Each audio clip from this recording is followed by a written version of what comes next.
blind pick it and how hard it can be countered by something like the Jax, and I don't expect Team Liquid to make such obvious draft mistakes this time around. And it certainly wasn't just about the Yorick. Acadian was bullying Smithy in that game, pushing him off the scuttle, forcing him, to smite camps, then challenging him at the next one. TSM was all over Smithy in that game and really did a great job at grabbing those advantages and extending them consistently to the point where Broken Blade was just unstoppable on that Jax. All right, a lot of focus onto solo lanes here during these first 6 bans. Rek'Sai, the only non-solo lane ban. Ryze, Lissandra, Kinnan, Sylas, Jace, all removed from the pool. Yep, and those are a couple of picks that we have seen Impact playing recently. He has actually been running a lot of these different style plays. Oh, Broken Blade. He's taunting him, trying to give him a little bit of a reminder here. And both reminders. He's like, yeah, this was the matchup. You remember. Y'all want to talk about some mind games?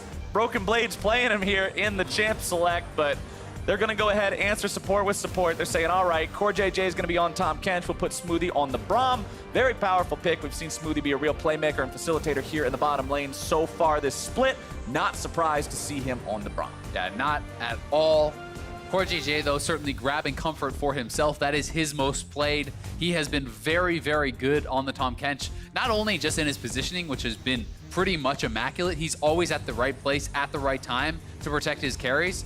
But the way he moves around the map and how effective he makes the Abyssal Voyage look really does speak a lot to how good Core JJ is. And it's going to be paired up alongside the Varus. A lot of laning power, honestly, with this Varus. Certainly, you don't want to get into any sort of all-in situation early on against the Lucian Braum, where they will have a lot of early power, but this is a lane that you can poke and you can actually kind of hold your own in those early stages. Varus certainly is not a pushover. See Team Liquid hovering around a couple different options here, but they are ultimately going to go ahead and go for the Jarvan, leaving both solo lanes to that second half of the draft. We've already saw both teams' bans hit those pools pretty hard, and Liquid is okay with more of those bans coming in. Also worth mentioning, this is the first Varus of the split here for Double Lift. He is bringing that out in the final game here against TSM. Talking about how he's always, in his mind fighting this shadow boxing with TSM. Knowing that they're going to be one of those opponents he really has to respect, and it is the Akali coming in, which could be for Bjergsen, could also be for Broken Blade top. We don't know yet. Whoever it's for, TSM is saying, I hope that Tom Kench is hungry, because if Double Lift is ever not in his belly, that Varus is dead. Yeah, you gotta be really, really careful. Akali from ahead especially has incredible assassination potential. And we know that Broken Blade certainly had the edge in what was a carry versus carry matchup the first time around. Would not be shocked to see that going up to the top side, but Bjergsen also does have a really strong Akali, though he has not played it in this split. It's only Broken Blade with the one play so far in the spring split. But when you talk about carry versus carry in the top lane, the two people you're comparing are a man literally known and defined by his very high-level tank play versus a guy named after Riven. There's one of these I expect to win a carry matchup. That's true, if both sides are a carry. But Impact does have a world's winning Jax skin, so the man can play. You got me with himself. The skin, with the bonk, bonk, bonk noise of hitting him with the trophy. But looking at the bans now as we're going through, it's more solo lane focus from TSM. There's nowhere else to look. They've already got the bottom lane and jungler locked in, so TSM's going to say, all right, no LeBlanc, no Gangplank. Team Liquid will target the jungle pool and keep Acadian away from that big team fighter in the Sejuani, and we'll see what they want to do for their final one here. Jarvan, we are expecting to go to Smithy, but Impact also does have a play. They both have one play apiece so far this split on the champion, so certainly is some potential for it to go up there, as the only man disappointed when Skarner is banned out, casting alongside me today. Come on, man. I'm sad they banned it. Oh, no, Cinderella Skarner. Oh, nuts. Maybe we'll see something like Lee Sin and Zed. How boring. This is unacceptable levels of play from someone who's supposed to be my friend. We're allies here, sir. The TSM locks in the Kindred, who will do a wonderful job of protecting her own. Let's go. Yeah, Kindred certainly has been rising in priority. We've been seeing it pop up more and more. I've been of the opinion that this pick has been very strong ever since some of the marksman item rework. PD can be very strong for early dueling on this champion. Going warrior PD, even Devourer, Bloodrazor rather PD can be very, very strong here. And it is going to deny a lot of some of those kind of like one-shot potentials that dive in, try to just combo down someone. So, you know, if they are worried about a potential sort of all-in dive style composition when the Jarvan was shown, Kindred can be a decent answer to that. And Kindred can also stand up to most early matchups. If this is a jungle Jarvan, if you can actually queue it to the side and avoid the flag and drag, you can win those duels. So Kindred is no slouch early either, and does give you more scaling in that late game too. Looks like the jungle Jarvan is going to be the choice here. As the Vladimir locked in, along with the Orianna, means Vlad will be top. It'll be Impact on that one, so we will see him on a carry champion this time around, and Jensen will be on the Ori. Yeah, and it'll be the first Vladimir here for Impact this split, so certainly, you know, stepping away from some of what we have seen. You'd love to see the Assassin pick. I don't know that we're going to get it here. Audience, you got to control yourselves now. This is very unlikely. I'm just letting y'all know. See? Now you set yourselves up for disappointment. I'm just trying to shield you from yourselves. I hate to see it happen. But TSM has this was the comp that we saw Cloud9 use to so much success with Blabber last year, the Kindred and Zilean combination. This is infuriating to play against because it is so difficult to actually make the kills come through. Exactly, it's so tough. And one of the things that I always love being a Kindred player and playing with Zilean is not only do you have the second revive coming out of your ultimate, but Zilean has a very easy time to set up bombs if the opposing team tries to run into that kind of nullifying zone in your ultimate. You can drop bombs right as that is expiring, hit the stun, guarantee that you will be bursting them down before they can get out of there. Also worth noting, on the side of Team Liquid, there are no displacements other than the Orianna Shockwave to throw people out of Kindred's ultimate. So TSM will be able to really dig in their feet and take positioning on that Lamb's Respite. A lot of that then comes down to, can you actually kill the Kindred off before you can get the ultimate down? Right. Or can you be in such a winning position that it's you setting up your Shockwave coming out of that ultimate, or it's you with Vladimir dropping his ultimate and timing his damage to land right after that too. It is going to be carry versus carry in the top lane. Last time it certainly was Broken Blade getting the better of Impact.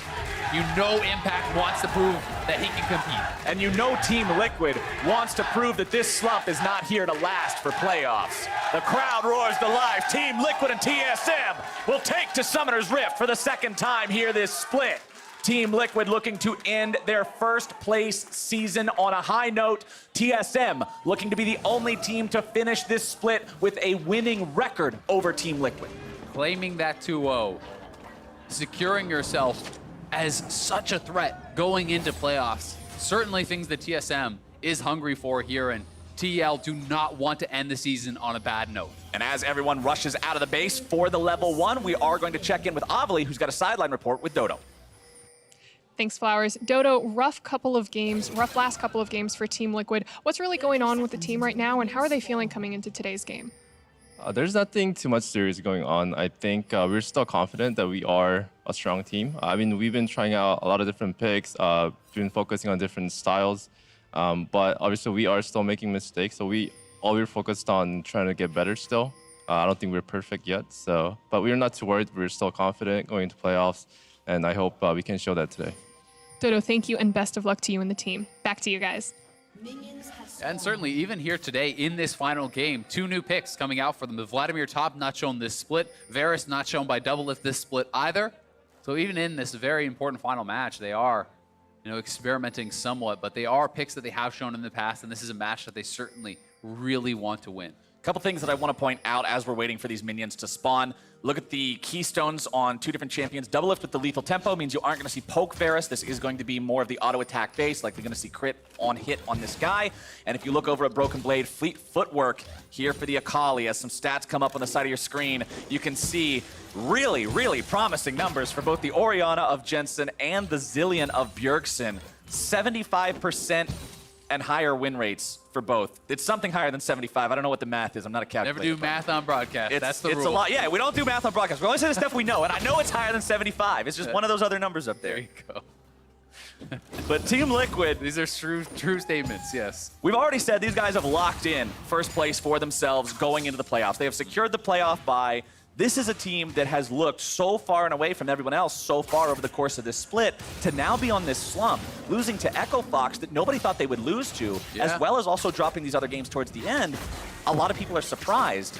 And again, even though your playoff spot is not going to be impacted by whether or not you win or lose this game, you would love to end this one on a win, especially against one of the other favorite teams going into playoffs. Yeah, you definitely do. And the expectations are just so high for this TL roster, given that they won back-to-back championships last year and then upgraded the roster. The expectations is that you win again, right? You know, Jensen came to TL to win.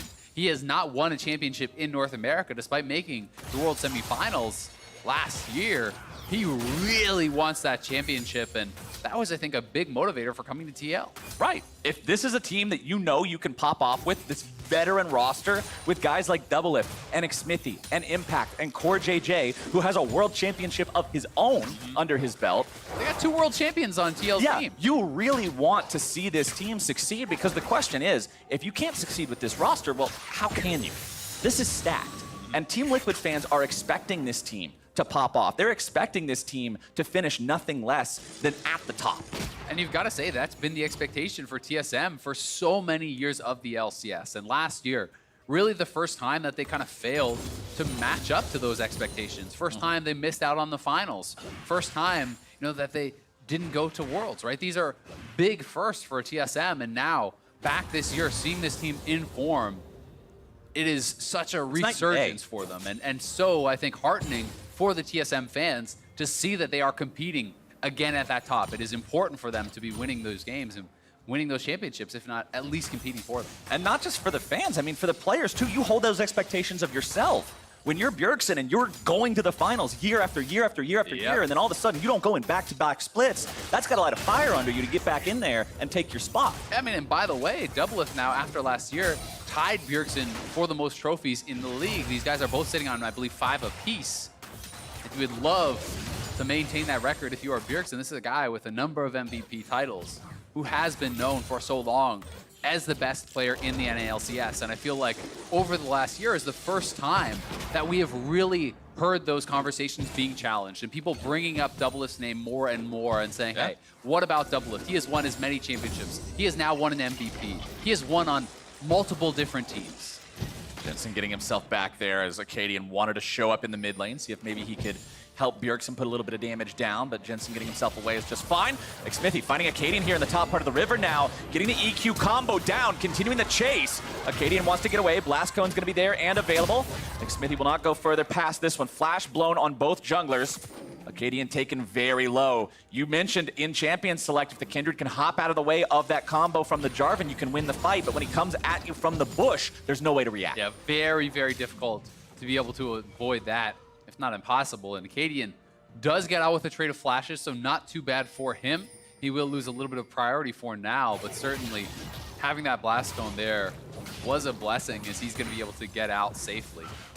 Farm pretty even here all the way across the board. You can see minor CS discrepancies from lane to lane, but Impact and Broken Blade, these are 2 guys to keep your eyes on as the game goes on. We already talked about how Broken Blade was the better carry the first time they fought. His Jax absolutely smashed the Yorick from Impact, but both these champions are going to be able to do plenty as the game goes on, and now they're getting into the 1 versus 1 here.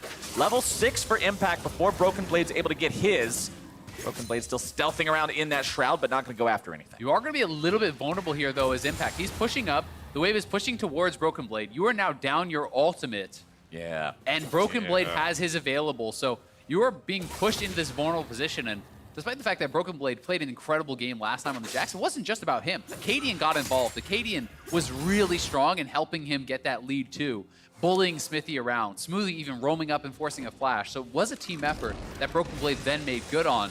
And we'll see if Broken Blade can get that solo advantage here himself, as he would really love to continue to prove himself further against some of these veteran players. I'm talking about Acadian. I want to do a little bit of housekeeping here. We always need to keep track of Kindred stacks as the game progresses, and right now Acadian is on that first stack. Generally, by the time you get around the 20-minute mark and you start seeing more like large-scale team fights, you want to see the Kindred have 4, so he has the bonus range and can be more effective. So as this game goes on, we'll track whether or not Acadian's able to make that happen, or whether Team Liquid can keep him off of those critical resources. Yeah, and for for those who don't know, it just gives you a lot more range, right? So it's giving you up to essentially Varus range once you do hit that 4 mark. So it's a lot easier to actually have access to some of these big threats, right? You have that additional safety. You can actually trade autos with someone like a Varus instead of taking multiple autos perhaps before you're able to get involved. And it does allow you to be much more consistently powerful in those team fights. Broken Blade finding quite a lot of damage down onto Impact there, notably not jumping back in with the E. Remember, ladies and gentlemen, when you're laning against Vlad and the red bar starts to fill up, stay away. Yeah, exactly. It's traffic light rules when you're playing against Vladimir. Red means stop. Do not go anywhere near this dude. As Smithy will hand off the blue buff over to Jensen here. Smithy doing a good job so far throughout this early game. The flash trade was really the only thing that we saw out of either jungler so far in terms of actual PvP. But for a guy who had a pretty rough game yesterday, this is what you want to see from Smithy, just something calm, cool, and collected.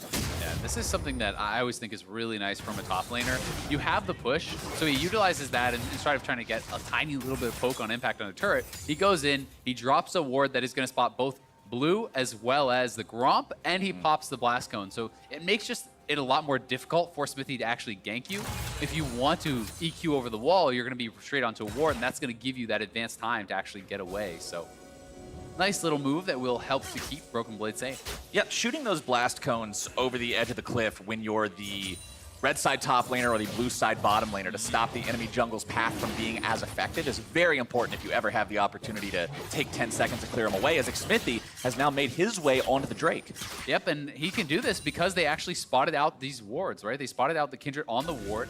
Impact will have to play pretty safe here. They're going to try to trade for some pressure. Impact, though, showing a lot of respect, backing off. And Acadian will be gifted this mark. It's on the Gromp. He's on that side of the map, so we'll be able to grab a second here, and we'll see if they want to try to go for a dive. Remember, they have Kindred ult. This is Vladimir that you're diving, though. Hemoplague going to be dropped down there, goes into the pool, finds a lot of damage onto Acadian. Lambs, the spike comes out, but Impact cannot get in there in time. It's first blood over to TSM. Very well played by the TSM duo there. Impact, his pool was not lasting long enough to be able to actually wait out the E, so you saw Broken Blade reactivate that, dive back in. Acadian's holding the turret aggro with his ultimate down. They execute a fantastic dive here. And this is really well done. Somewhat reminiscent of what happened last time that they did run into each other. So you can see that mark on Impact's head. That is telling you how long that shuriken flip is available for. Straight in, finishes off the kill, easily escapes. Very well executed, and that meant no TP was available for Impact, so he falls a lot further behind. The only way he could have kept himself alive there was trying to flash into the Lamb's Respite. Yeah. That is a very high-risk play because there's still a very good chance that you die anyway, and then you're just down a summoner spell for that return gank from Acadian. So Impact ends up going down, and the CS discrepancy is just disgusting at this point in the top. Yeah, I mean, it's going to feel so bad. Anytime you're getting dove on a stacked wave, you feel so terrible as a top laner because, you know, you're losing all of that CS and experience guaranteed, then you don't even have your TP. So another wave got pushed in, you lose that as well. You know, you're now going to be walking back to lane against a Gunblade Akali who's going to be essentially immune to a lot of your poke with all that healing. So certainly Impact is now in dire straits in this top lane. We'll see how he can hang on, but TSM punishes topside. And I've mentioned this before, Vladimir often does like to go for the CDR Garage sale build where you buy the Fiendish Codex as well as the Kindle Gem. Make sure you're just stacking cooldowns early. All you need is 2 10% items with proper runes and masteries, and Vlad hits 45. But it does mean you're not hitting a first item power spike very soon. Bottom side, Core JJ in some trouble. Looking to binge that Kinch. Almost stacking up the Braum passive. There you go. The stun comes through. The damage goes out. TSM makes it a 2-for-0 game. Team Liquid getting themselves one on the backside now. As Smithy finds his way into the fight, but does not want to go for a Cataclysm on Desven. Summoner spell still available for the TSM 80 carry. Pretty good trade kill, though, for TL. In the 2v3, they do trade supports. And Doublelift still stays alive to be able to collect that farm. And on the top side, Broken Blade is looking to press his advantage, trying to bully this Vladimir. And goes Smithy, though. Smithy trying to force the fight out onto Sven. Piercing arrow coming in from downtown from Doublelift, but will not find its way onto Sven. And that means no kill to be found. Critically, though, they get the flash off of Lucian, so he's going to be that much more vulnerable. It is a plate that goes down to Bjergsen on the roam here from the Orianna. So here this is one more time. 3-man bot. Core JJ looking to ward, but does not see the TSM members coming through. Guardian as well as the Grey Health and a really well-timed stopwatch by a lot of time. He gets the Ignite out on Smoothie before he goes down, and Doublelift is able to get that finishing damage in so the Ignite can take him out. Pretty well played from TL, and its Impact being pushed back to base once more. He is now down 35 CS. It's going to be even worse. More plates falling as well. Impact falling extremely behind in this matchup. And look at how healthy Broken Blade is. It's not like these fights are even close. No. Broken Blade, partially thanks to fleet footwork, partially thanks to just the fact that he's got the gun blade and he heals up off of every bit of damage he does, is not under any sort of threat. Yeah, it's really a bad feeling when you fall behind these sort of sustained tank wars, right? You know, Vladimir and Akali are trying to hit this threshold where you're dealing so much damage that your opponent can no longer stay around to heal that up. And when one of these people who are both trying to do the same thing gets massively ahead, all of a sudden they have an enormous advantage because it's Vlad who can't even get access to the wave to heal up. Broken Blade has free reign here. Vladimir is getting Vladimired. This Yep. is normally what other champions experience against him when he hits level 9. Now he is level 9, and Broken Blade is still fully in control here, constantly throwing out the 5-point strike to farm up the minions. Before coming up though, and there is no Shroud available. Broken Blade getting himself out of any sort of danger. Acadian's also shadowing this, so if it does turn into a 2 versus 1, it'll quickly go 2v2 with buying some time there from the Shroud. Double Frog and lethal tempo in the bottom side, finding a couple auto attacks down onto Smoothie. Piercing Arrow grabs some bonus damage off the back end. Yeah, it does get tough for Smithy because I feel like that's a pretty doomed 2v2 as well. When your Vladimir is pretty far behind and you're a tank Jarvan going up against Kindred, who already has that completed item. You know, as long as they actually don't botch the usage of the Kindred ultimate, you can even save the Akali execute for after the Kindred ultimate expires and get a guaranteed kill there. So I definitely think TSM should have priority in that 2v2 top side, but they do still have to worry about the team fight from TL. J4 going in with a shockwave on the back of Orianna, and Jensen is one of the guys who is known for finding incredible shockwaves. Broken Blade has now found his way onto Impact. Good pull there from Impact to dodge away from the E. Broken Blade still looking to chase after this one, though. Doesn't have enough burst left in the kit, and Impact gets away. I mean, look at how defensive Impact has to play that. He has to immediately drop the ultimate and try to proc his phase rush to just run straight back to the turret. There's no way he can actually stay around and fight against Broken Blade. So this means Acadian gets free reign to start up the Rift Herald. Impact goes back to base. You can see that Bjergsen is pushing in. Smithy is using this time to try to grab another dragon for them, but it does feel like TSM is getting more out of these topside advantages. Now bottom side, Here comes Zillion. Team Liquid in some trouble. CoreJJ trying to get Doublelift out of trouble, but here comes the damage. Can they find him? The culling goes through. Doublelift gets himself away, but not quite yet. Bjergsen takes him out with a bomb, and CoreJJ will be number 2. Sven grabs that kill, and it's 2-0 TSM. Doublelift was a couple seconds away from the heal being back up, just barely didn't have it.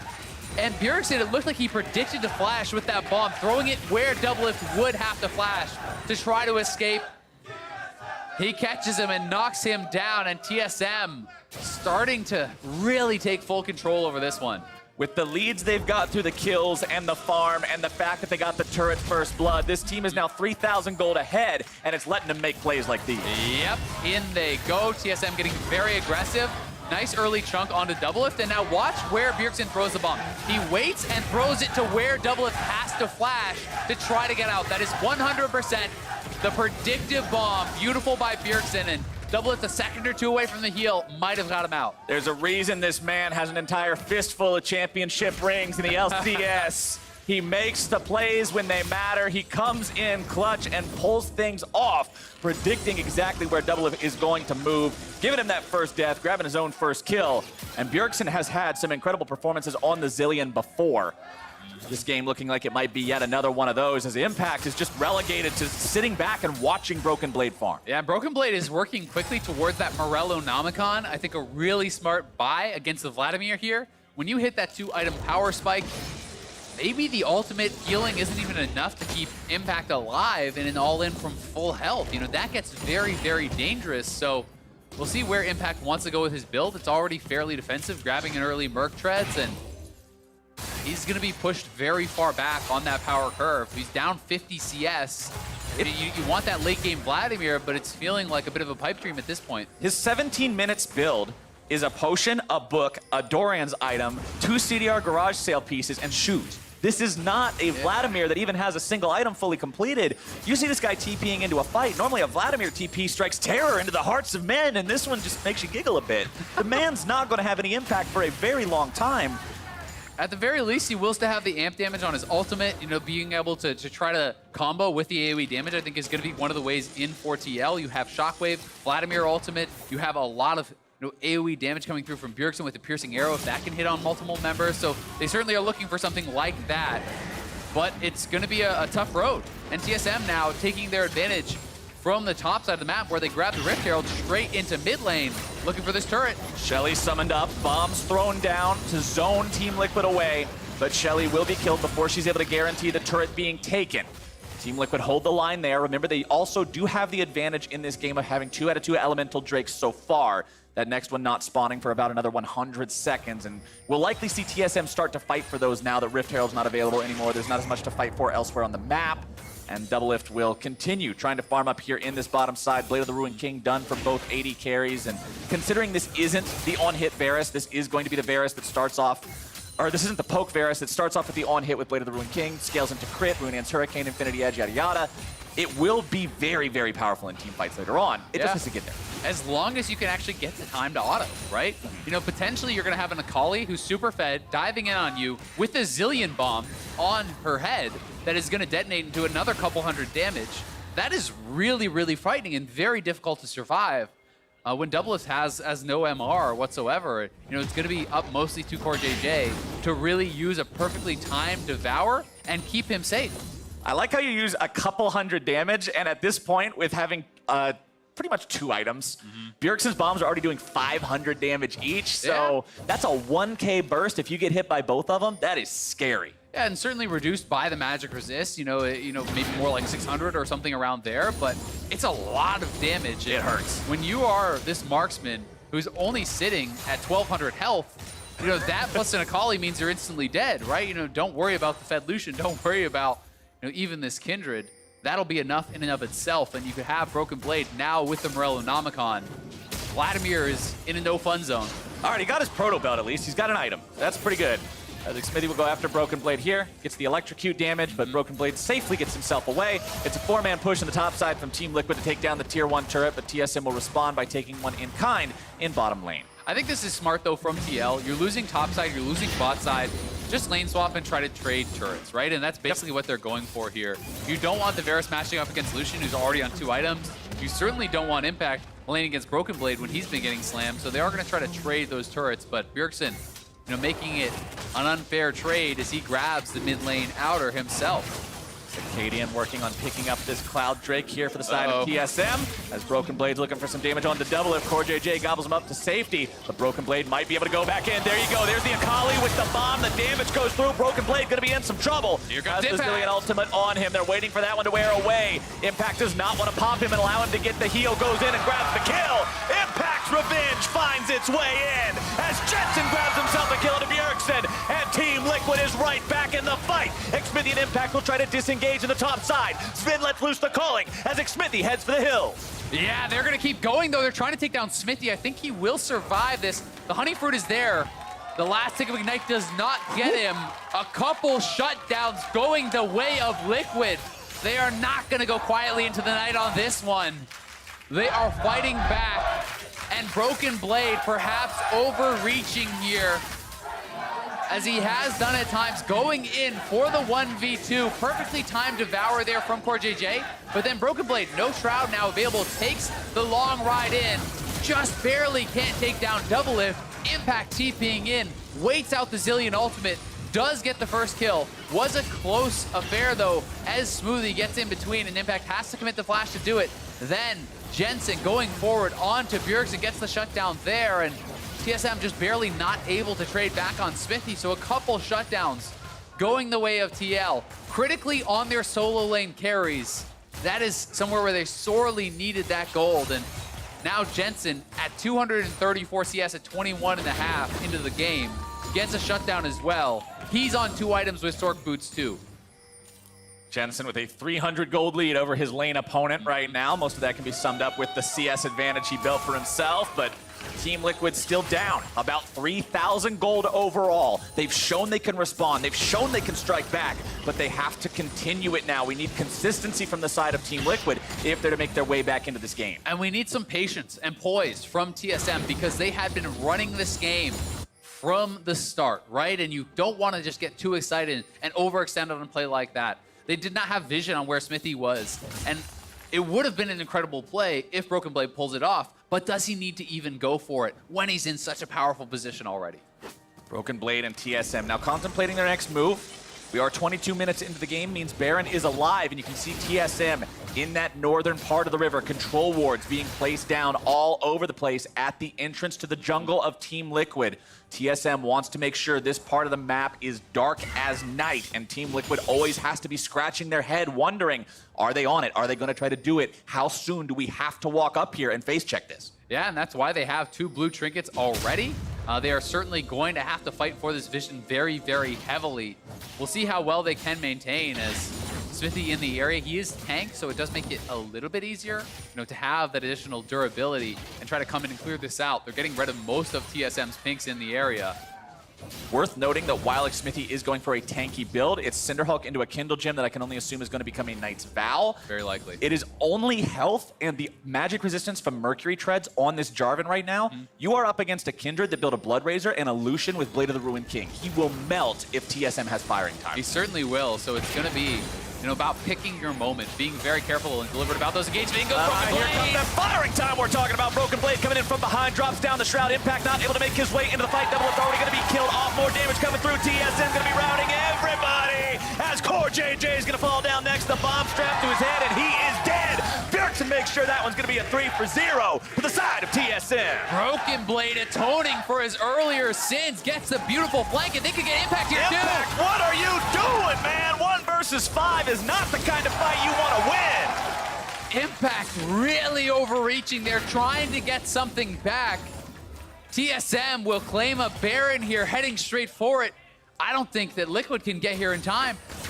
Look at all these zombie wards hanging out in the area. Team Liquid just now respawning, trying to wash the black and white off their screens as Team Liquid will take down this, well, not Team Liquid, excuse me, Team Liquid just respawning, TSM will take down this Baron. I had to talk about Team Liquid dying so much in the last fight, still had their name on my tongue, but it's TSM, the ones who are popping off. TSM, the ones who get themselves a Baron just 24 minutes in, and TSM that made this happen. Yeah, and look at this engage. Broken Blade coming in from behind, Acadian pressuring Jensen on the side. Core JJ has a good Devour, but they're just camping, waiting until Doublelift will come out of Core JJ's belly, and they knock him down so easily. Impact not able to get involved in the fight. He didn't have the flash available, so he couldn't flash over from the Raptor pit, and then this from Impact was certainly an overreach that did get him killed. TSM now gonna be pressing very heavily, trying to extend this lead. They have an early Baron buff. They're already 6K ahead.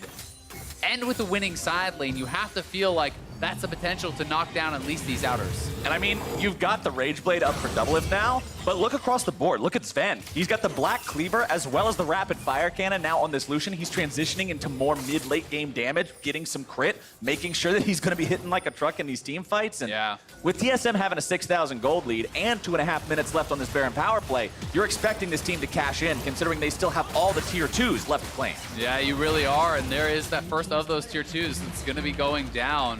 You can see Bjergsen is pushing down in the bottom side of this map. He's shoving up all of these waves. They're trying to prepare to actually claim all of this standing gold on the map to make it a certain thing if they do get into one of these all-in fights. And so far, it's this 3-man squad, double marksman as well as Smoothie sitting up here in this lane. Very safe 3-man squad when you consider the Braum Peel plus the Kindred ultimate. And Broken Blade almost just insta-killing Doublelift there. That wasn't even his ultimate charge. Ultimate's still available there from Broken Blade, but if you look at what's going on here as well for the side of TSM, I'm going to go ahead and check in with what I mentioned earlier. Acadian does have those 4 stacks on the Kindred, so he's very team fight relevant at this point in time. Has the Hex Drinker working on the Blade of the Ruined King of his own. So much on-hit damage from the side of TSM as they'll continue pushing up the top side, pushing up that mid lane as well. You can see Bjergsen going down to catch the wave and enchant it with Baron buff in the bottom lane and make it so they're pounding this triple threat into the Team Liquid base for the entirety of the last minute of Baron. Yeah, they have cleaned up all the outers, 6 turrets to 2 now. The gold lead extending even further here for TSM, but there's still a minute remaining, as you say. You know, they have the potential to try to crack this turret as it is getting fairly low. Jensen is going to need some sort of a miracle shockwave, it feels like, to turn around these fights, as Doublelift is having so much trouble even getting involved, and Impact needs more time to scale. Bjergsen rotating over to the mid lane to help Broken Blade out here, but the Akali's just never under any threat. The ability to throw down that Shroud and drop the aggro from everyone on the enemy team, there's just not enough damage on the side of Team Liquid to blow him up through it with AoE. TSM takes down the tier 3 in the top lane. They will continue pushing now. Inhibitor is their goal. Sven will chip away at this one with the auto attacks. Concussive blows applied into Core JJ. Sven makes sure he gets off the last 2 autos, and the first inhibitor will fall. Broken Blade continues the pressure here in the mid lane. Impact tries to ward him away with the Tides of Blood, but TSM will not stop. Hemoplague dropped, but that's just not anything for Impact. He can't find what he's looking for. He'll barely keep the turret alive. Critically, Jensen did just complete his death cap. That's what he was back in the fountain for. So certainly a shockwave has game-changing potential, but it needs to be something huge from TL to now gain control back in this game, as they are 8K behind. They have lost an inhibitor. TSM farming both sides of the jungle, and certainly looking like they are in full control. And this is the exact thing you wanted to see if you were a TSM fan going into this game. Yeah. This is the last time that you're going to see TSM play in the regular season. For both these teams, this is your last chance to say, hey, we're the guys to look out for going into the playoffs. Because it was always TSM, TL, C9. Everybody was talking about who's going to be the edge, who's going to have that extra bit of an advantage. And for a long time, people were saying, yeah, it's those 3, but Team Liquid's really the solid #1. This is not looking to tell that story. Yeah, not at all. I mean, for TSM, if you win this game, you are going into playoffs. Yes, you do not get that bye, but everyone will be terrified of matching up against this team who has been on such a tear down the stretch in this split. 2-0 over TL to boot. And remember, with the way playoff seeding works now, 3rd place 6th, 4th place 5th, but then 1st seed gets their choice of whoever they want to play from those winners. And I guarantee you, Isaac, Team Liquid will want nothing to do if TSM wins their quarterfinal. Definitely would not, but still a long way to go to get there. And we'll see if TL has anything to say about this game itself. Can they turn this around? Doublelift is now on 3 items. Again, I've ported out those big 3 coming through for Jensen as well. And he's working towards that Void Staff likely as the 4th. You know, they have an incredibly powerful team fight. Deathcap coming through on Impact now too. So a lot of the core components are there for that Miracle team fight, but the execution is going to be very difficult. And we'll see if TL can find the way into that fight, because if you're just trying to charge through Zillion Bombs, charge into a Cadian who has the Lamb's Respite ready, it's going to be very difficult to make good on all of this gold you have picked up and all of the power that these champions have at this stage in the game. Impact is a lower level than Acadian. TSM's jungler level 16. Yeah. At least 2 above everybody on the side of Team Liquid except for Jensen. That's just one small demonstrator of the advantage TSM has this game. It is so rare to see junglers keep up with solo laners in experience in pro play these days. He has 210 CS. That is ridiculous. He has more farm than the Vladimir does. That is certainly a rare sight to see in pro play. So Acadian is monstrously strong. You have to give him that respect on the Kindred. He's another big threat from the marksman role. Bomb ticks down on Xmithy, takes a decent chunk out of his health right there. There's no way. And with Xmithy taken down to half HP and Bjergsen zoning everybody away, Blue Trinket's unfortunately not coordinated there from the side of Team Liquid either. God! Doublelift takes 2 bombs. That's what that was. His health is 2/3 of the way gone, and Team Liquid has no chance to contest Baron #2. There's just almost no way to walk through that corridor. The bombs take up the whole corridor. Zillion is zoning you, and you have 2 Blade of the Rune King marksmen working on that Baron, shredding through it. TSM get the Baron buff. They have the lead. 1 inhibitor already down. This is where they are looking to close out the game. That mid lane inhibitor turret was down to 1 hit earlier. It did have the chance to regenerate a little bit, Bjergsen will be forced to flash away there. Was caught out in the mid lane, but that does mean there's no Cataclysm available here for the Jarvan now. Sven putting down the Culling, looking to do some damage to the double lift health bar. D-lift down to about half HP there. CoreJJ also had to pop his Locket of the Iron Solari. Broken Blade in bottom lane, trying to pressure onto the tier 3. Impact looking to fight him here, but still not a very close fight, even with the turret advantage. Acadian and the rest of TSM pushing onto the mid lane inhibitor, just waiting to chip this one away. Use that Baron buff, that powered up cannon minion there will continue applying the damage even if nobody else can get in range. Chains flung out, Doublelift trying to find anything here, but Team Liquid just does not see the opportunity to go in. Remember, even if you do, you still have to get through Zillion ult, you still have to get through Kindred ult, and Team Liquid now stares down the barrel of losing both Nexus turrets. Bombs thrown down, Nexus turret number 1 taking some fire, super minions marching into the enemy base. Sven and Broken Blade into the bottom lane, looking to make something happen, maybe now onto Impact. Hemoplague already used. 2 cannon minions firing away at these Nexus turrets. Team Liquid decides to go in, they're looking for Smoothie, but Xmithy's gonna be taken down. The stun will guarantee it as Team Liquid has to head for the hills. They'll run away, they'll try to disengage. Impact will hold the line, but for how long? That'll do it. This protects him for only a moment as he now has to retreat as well. TSM has only 1 Nexus turret to go, and the Nexus is now exposed. Doublelift will be taken to safety, but this will surely end poorly for Team Liquid. Impact tries to get himself something. The Shockwave finds nothing. Doublelift goes down, and TSM will 2-0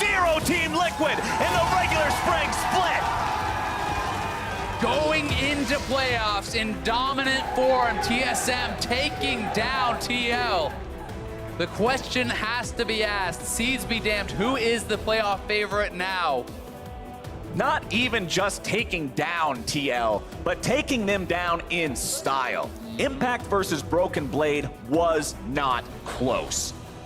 Broken Blade dominated up on that top side, getting some early help from Acadian, but looking so strong on the Akali.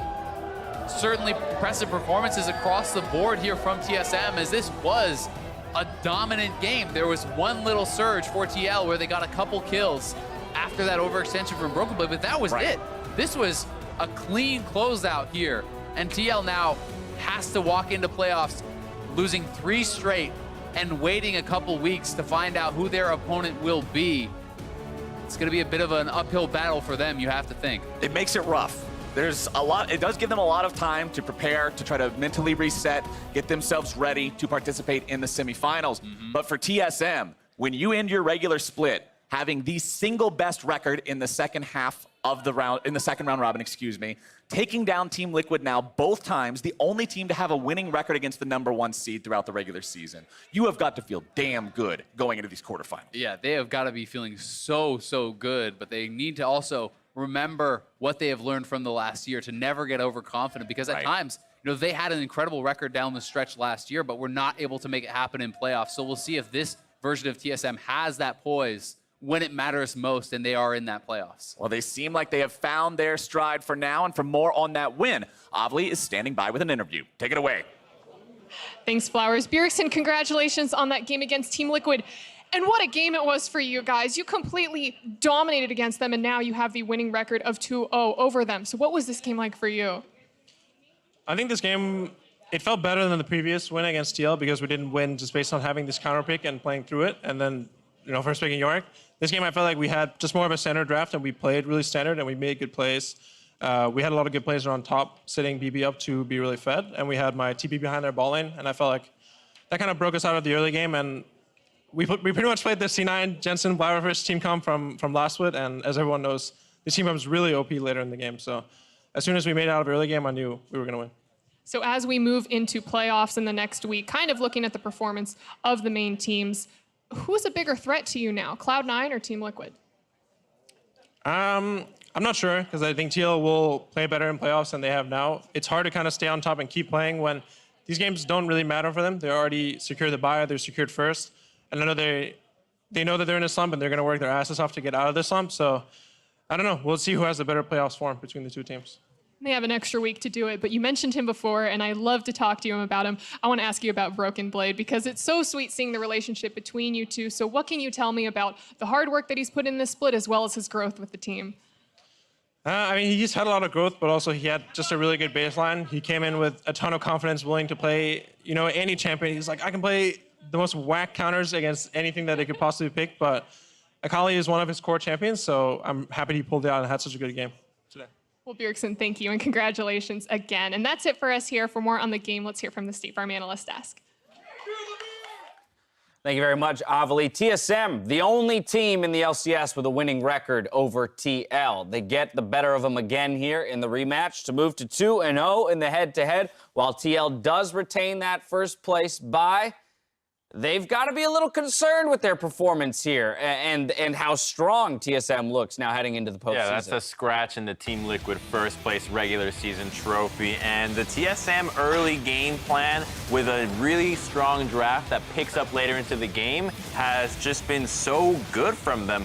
Mentioning that this is not something new, the Zillion and the Kindred, and Zillion with Teleport, you always have to keep this in mind, which is just another layer that allows these kinds of compositions to make it through the early and mid. I mean, they were just grooving all over the map. It was these TP plays down to the bot lane. It was Broken Blade winning as 1v1 on the top side. It was this great draft where you have, I actually think, a very good counter to Orianna Vlad, where even though that's a lot of AoE damage, you can counter that out by making sure you save one target or you can save your entire team. And by the time that their comp that comes online with this team fight AoE, you're already far behind. And they made 1 or 2 plays on Team Liquid's side around 20 minutes to grab a couple of kills, but they were never able to get any real objectives off of it. Right, and we were talking earlier about what does Team Liquid really want to do from here? Say, for example, if they don't have a good split during playoffs, right? How can they improve from here? They almost have the best players in each role. So at this point, what can they do to get better? Is it the draft? Do we want a different coach? Or do they have to replace a player on their team? And as you saw here, there's such a big discrepancy between the 2 top laners. Is that the first place that you go to look for something new? Yeah, which is curious because, you know, throughout this entire spring split, we've been talking about the weak point for TSM being that top side. Both Broken Blade and Acadian at times struggling in the 2v2. That was not the case here, as Broken Blade was entirely capable of managing the top lane against Impact. I mean, I think the thing that Team Liquid needs to work on is that their draft and their playstyle is not explosive and it doesn't offer a lot of surprises. Like, yeah, they picked Yorick and they tried a few things, but it's typically your tanks, your Cannon maybe, your Vladimirs. These aren't random picks that have a lot of creativity behind them, whereas you have Zillions, Akalis, Kindreds, and so if you're playing that style, it's very easy to always know what to expect out of Team Liquid since they're never going to throw a curveball at you. And that's really the only thing that I want to see from them right now. I think TSM has also just improved dramatically in almost every area of the game. You talk about before Acadian and Broken Blade were dropping a lot of the 2v2s, even though they spent a lot of time up there. They spent a fair amount of time up there again, but they actually dove the Vladimir correctly and got the kills. And then Broken Blade was able to snowball with that lead. And then the mid to late game shot calling is so much better than when they were losing these 50-50 Barons before. I think that's an important conversation to have around the entirety of the league, which is that, you know, how much of this is a product of TL maybe in a slump or getting worse versus the rest of our league kind of elevating finally, finding their footing when you take a look at teams like Echo Fox and TSM who have impressed recently. It's chicken or the egg. They both happen at the same time. That's also a possibility. I think largely is that the other teams are getting better. Like, you see this TSM squad, they're playing well. It's not like they're just, like, Team Liquid's playing bad. No, they're getting punished, and TSM is playing well. Same with Echo Fox. So, yes, the other teams have gotten better. I don't necessarily think that Team Liquid has gotten that much worse. Obviously, they're not performing as well, but at the end of the day, the other teams are just getting so much better. I think that's absolutely the case, where both in the Echo Fox game and in this one, we hit this kind of mid-game where TL is down 2 to 3K gold, and you're like, season 1, or split 1, or week 1 through week 3, TL comes back and wins those games just by being the better mid-game team. But now at the end of the split, teams, when they get those leads, actually convert them into victories versus TL. But that's why it's so important for the teams at the top to start innovating, because everyone else is copying you behind, and by the time they figure you out, you need to come and hit them with something new. So TL needs to come up with something new as the team that was on top. The good news for TL is they are the 1 seed. So as was mentioned by Flowers in the cast, being the 1 seed, they get their choice in opponent moving into the semifinals. So I do believe that they will avoid TSM at all costs if that's the team that makes it through their quarters. Up next, we've got Game 5, 100 Thieves versus Optic Gaming. When we return, though, the analysts do a rapid-fire playoff prediction.